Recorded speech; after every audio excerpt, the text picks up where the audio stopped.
its leadership has often threatened to cross the line of control and take over Azad Kashmir.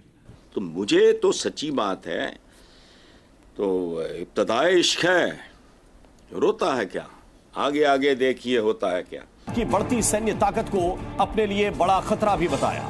इतना ही नहीं, शहबाज शरीफ ने कहा कि भारत बार बार PoK छीनने की धमकी देता है। पिछले दिनों आजाद कश्मीर में मुजाहिरों, जलाओ घेराव, यकीनन उनको ये सब कुछ याद नहीं रहा होगा। उनको ये भी नहीं याद रहा होगा कि बलूचिस्तान में किस तरह से डॉक्टर मारंग बलोच और दूसरे लोग जो है वो प्रोटेस्ट कर रहे हैं। आजाद कश्मीर के लोगों को मैसेज गया होगा कि ठीक है।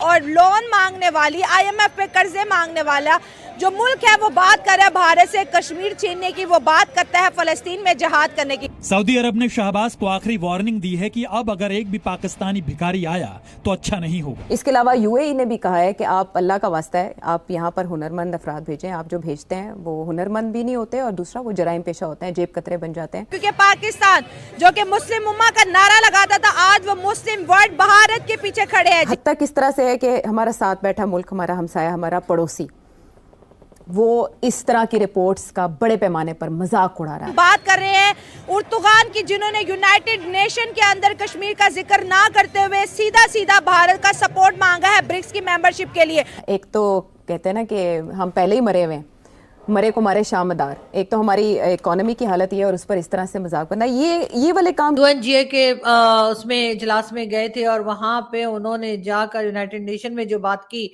वैसे तो कोई खास नई बात नहीं है, लेकिन फिर भी मैं आपको कुछ पॉइंट्स फिर भी बता देती हूँ।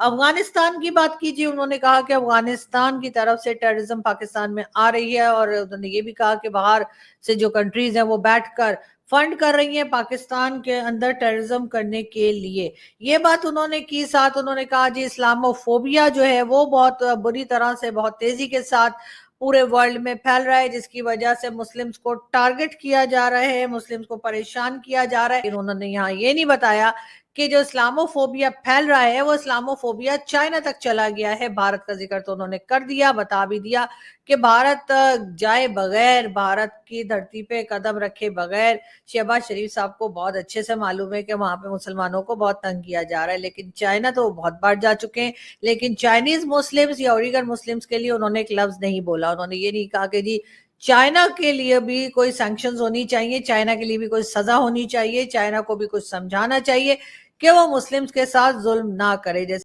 दोस्तों UN में कश्मीर के नाम पे बहुत रोया शहबाज शरीफ। शहबाज शरीफ ने दोस्तों बहुत गुहारें लगाई लेकिन उसकी कोई एक न सुना। शहबाज शरीफ ने दोस्तों बोला PM मोदी या इंडिया जो भी दोस्तों ले रहा है हथियार यूनाइटेड नेशन से या किसी और देश से, वो इस्तेमाल करेगा कश्मीर के खिलाफ, तो उनको ये हथियार न दिए जाए। उसने लगाया है गुहार लेकिन उसकी कोई एक नहीं सुन रहा है। इसी बात पर शहबाज शरीफ और पूरा पाकिस्तान समेत सारे लोग यही बातें कर रहे हैं और उसकी बहुत थूथू हो रही है, बहुत बेइज्जती हो रही है। आइए सुनते हैं दोस्तों पाकिस्तानी क्या कह रहे हैं। और ऐसी अपडेट्स लगातार अगर आप चाहते हैं आप तक मिलती रहे तो चैनल को सब्सक्राइब करिएगा, वीडियो को लाइक करिएगा। आइए देखते हैं वीडियो, मिलते हैं वीडियो के एंड में। सभी जानते हैं कि वहां पर नाम मोहम्मद रखने पर भी पाबंदी है चाइना में, उसके साथ साथ मस्जिद जो है उसको भी तोड़ा जा रहा है, मुसलमानों को बहुत ज्यादा प्रेशराइज किया जाता है, बहुत परेशान किया जाता है। लेकिन प्राइम मिनिस्टर शहबाज शरीफ साहब ने चाइना के बारे में एक वर्ड भी नहीं कहा। उन्होंने जो भी बात की वो उन्होंने सिर्फ और सिर्फ भारत को लेकर की। मैं हरगिज ये नहीं कह रही कि आप लोग कहेंगे जी मैं भारत का बहुत साथ दे रही हूँ और भारत में मुसलमानों के साथ ऐसा नहीं हो रहा। मैं नहीं जानती भारत में मुसलमानों के साथ क्या हो रहा है, लेकिन बहरहाल जो खबरें आती हैं उस हिसाब से तो चाइना में भी बहुत कुछ हो रहा है। उसके ऊपर शहबाज शरीफ साहब ने एक वर्ड भी नहीं कहा। साथ साथ शहबाज शरीफ साहब ने यह भी नहीं बताया कि पाकिस्तान में मुसलमानों के साथ क्या हो रहा है, कि मुसलमानों को जिंदा जलाया जा रहा है, चाहे वो पेशावर में हो, कोयटा में हो या पाकिस्तान के किसी भी इलाके में हो, वहां पर मुसलमानों को ब्लास्फेमी के नाम पर जलाया जा रहा है, मारा जा रहा है, जान से मारा जा रहा है। उसके बाद उनको आइडेंटिटी चेक करके कि वो पंजाबी हैं, वो शिया हैं, वो सुन्नी हैं, इस किस्म की चीजें चेक करके भी मुसलमानों को मारा जा रहा है। मेरा ख्याल है कि शहबाज शरीफ साहब को ये बात भी यूनाइटेड नेशन में बता देनी चाहिए थी, लेकिन खैर भूल गए होंगे। इतनी सारी चीजें कहाँ याद रहती हैं, तो यकीनन उनको ये सब कुछ याद नहीं रहा होगा। उनको ये भी नहीं याद रहा होगा कि बलूचिस्तान में किस तरह से डॉक्टर मारंग बलूच और दूसरे लोग जो है वो प्रोटेस्ट कर रहे हैं। क्योंकि पाकिस्तान जो कि मुस्लिम उम्मा का नारा लगाता था, आज वो मुस्लिम वर्ल्ड भारत के पीछे खड़े हैं। जी बिल्कुल, हम बात कर रहे हैं उर्तुगान की, जिन्होंने यूनाइटेड नेशन के अंदर कश्मीर का जिक्र ना करते हुए सीधा सीधा भारत का सपोर्ट मांगा है ब्रिक्स की मेंबरशिप के लिए। और दूसरी जानिब सऊदी अरब के अखबारात समेत भारत में क्या छपता है कि पाकिस्तान को सऊदी अरब वार्न कर रहा है कि हज और उम्रा का वीजा लेके हमारे मुल्क के अंदर भिखारी भेजना बंद करे। तो एक तरफ जो है पूरी दुनिया के अंदर ये एक कैंपेन चल रही है पाकिस्तान को लेके कि ये मुल्क जो है भिखारी भेजता है, और दूसरी जानिब पाकिस्तान के भिखारियों के लिए, मतलब जो हुकूमत में बैठे हैं उनके लिए बहुत बड़ी खबर ये आई है कि IMF ने $7 बिलियन का लोन जो है वो कबूल कर लिया। और लोन मांगने वाली, IMF पे कर्जे मांगने वाला जो मुल्क है वो बात कर रहा है भारत से कश्मीर छीनने की, वो बात करता है फलस्तीन में जहाद करने की। सो अवाम की तरफ बढ़ते हैं और जानते हैं उनकी दिलचस्प राय। हमारी है ना, हम ही इस हुक्मरान को आगे भेज देते असम्बलियों में। अगर एक दफ़ा हम रोड पे आ जाएं और हम बोलें कि भाई लाओ हमारे गवर्नमेंट के, हमारी आवाम का जो पैसा जो आप लोग लेके गए हो इंग्लैंड, स्विस बैंक और जहाँ पे पड़े हुए हैं और ये अयाशियाँ कर रहे हैं, वो पापा जॉन्स के जजीरे किसके हैं, ठीक है, लंदन में फ्लैट्स किसके हैं, ठीक है, बाकी ये लोग आ जाते हैं। दुबई के अंदर प्रॉपर्टियां जो पाकिस्तान की है। चले ये भी बात छोड़े, आज हम बात कर रहे हैं कि टर्की ने पाकिस्तान को धोखा दे दिया, टर्की ने भारत का साथ दिया क्योंकि टर्की अब भारत की मदद चाहता है क्योंकि वो ब्रिक्स का जो है मेंबर बनना चाहता है। और तैयब उर्तुगान ने कश्मीर का जिक्र नहीं किया। अब तो कोई पाकिस्तान को सीरियस ही नहीं लेता। लोग अब कश्मीर के मुद्दे पर भी पाकिस्तान के साथ नहीं खड़े बल्कि इंडिया को सपोर्ट कर रहे हैं। इंडिया को इसलिए सपोर्ट करेंगे कि उनकी मईशत देखें, उनके अवाम को देख लें, ठीक है, वो कहाँ पे जा रही है भाई। 3rd नंबर लार्जेस्ट मुल्क वो बन गई है इकानमी में, ठीक है, और हमारा क्या हाल है। और अगर आप तुर्की की बात करें ना, तो तुर्की उन लोगों का साथ देगी जो मुखलिस हो अपने मुल्क के साथ। मैं एक बात बोलूँगा कि अगर वो कहते हैं कि कश्मीर पे बात ना करें, पहले तो हम अपने मुल्क की बात करें कि बलूचिस्तान में कल क्या हुआ है, ठीक है, वहाँ पे क्या होता है डेली के हिसाब से।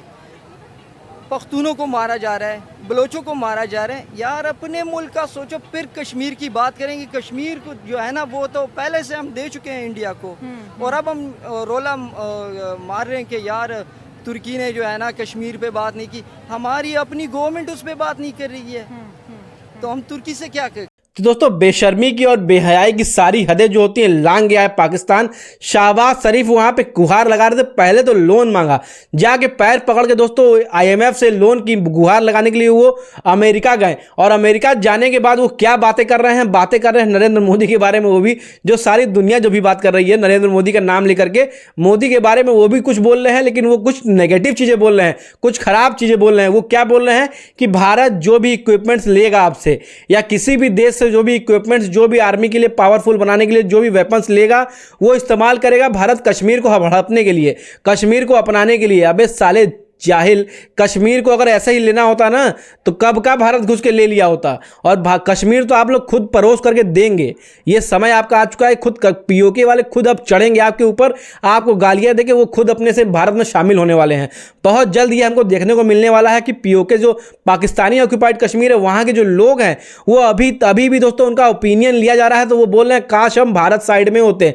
भारतीय दोस्तों ज़्यादा खुश हैं, भारतीय जो उनके, क्योंकि वो लगातार देख रहे हैं कि भारत के में जो कश्मीर है वहां पे कितनी डेवलपमेंट होती, कितने पैसे लगाए जा रहे हैं और कितनी इन्वेस्टमेंट नरेंद्र मोदी बाहर से लेकर के आ रहा है। इसी बात पाकिस्तानी पूरी तरह से जले हुए हैं और पूरी तरह से भुरे हुए हैं कि भारत साइड जो कश्मीर है उसमें इतना डेवलपमेंट, और इधर दूसरी साइड में हमारे साइड जो कश्मीर है उसका उल्टा हमारे आवाम से केवल चूस रहा है ये शहबाज शरीफ, और कुछ दे नहीं रहा है। तो इसी बात पे वहां के लोग नाराज होकर खुद भारत में आके शामिल हो जाएंगे। तो इसीलिए मैं कह रहा हूं कि आप खुद परोस के देने वाले हैं POK को। POK से कोई लड़ के लेने की जरूरत नहीं पड़ने वाली है। और जो ये मिलिट्री इक्विपमेंट्स और बड़ी बड़ी चीज़ें ली जा रही है ना, वो आपके लिए नहीं है। आपके लिए तो हमारे जो बॉर्डर पे खड़े हैं सैनिक हथियार लेके, उतने ही काफ़ी है। घुस जाएंगे तो पूरा पाकिस्तान हड़प लेंगे, पूरा पाकिस्तान हथियार लेंगे अपने पास में, कब्जा कर लेंगे पूरे पाकिस्तान पे। ये जो इक्विपमेंट ले रहे हैं, जो बाकी देशों के लिए, जैसे चाइना अगर ज़्यादा उछलता है ना तो उसके लिए ये सारे इक्विपमेंट्स रहेंगे। और ऐसे ऐसे इक्विपमेंट रहेंगे जो चाइना के पास खुद नहीं होंगे। ऐसी टेक्नोलॉजी होगी जो चाइना पकड़ नहीं पाएगा, जिसका डिफेंस उसके पास नहीं होगा। तो इसीलिए नरेंद्र मोदी बड़ी बड़ी डील्स लगातार कर रहे हैं। हैं। और हमारे अनएसए साहब जो अजीत डोभाल साहब है, उनका दोस्तों अचानक से पता चलता है कि इधर फ्रांस से कोई डील हो गई है। तो लगातार ऐसे डील्स लगातार होते चले आ रहे हैं और आने वाले समय में भी और होते चले जाएंगे। तो दोस्तों इसके बारे में आपकी क्या राय है कि जो भारत का पावर है, आर्मी पावर जो है वो कितना मजबूत है और कितना मजबूत करने की और ज़रूरत पड़ने वाली है। और दोस्तों ऐसी वीडियोस और ऐसे अपडेट्स और ऐसे जो गर्व की बातें हैं वो लगातार आप तक पहुंचाते रहेंगे। तो चैनल को सब्सक्राइब किए रहिएगा। आपसे रिक्वेस्ट, चैनल को सब्सक्राइब करिएगा, वीडियो को लाइक करिएगा। मिलते हैं किसी और दिन इससे भी अच्छे वीडियो के साथ। तब तक के लिए जय हिंद।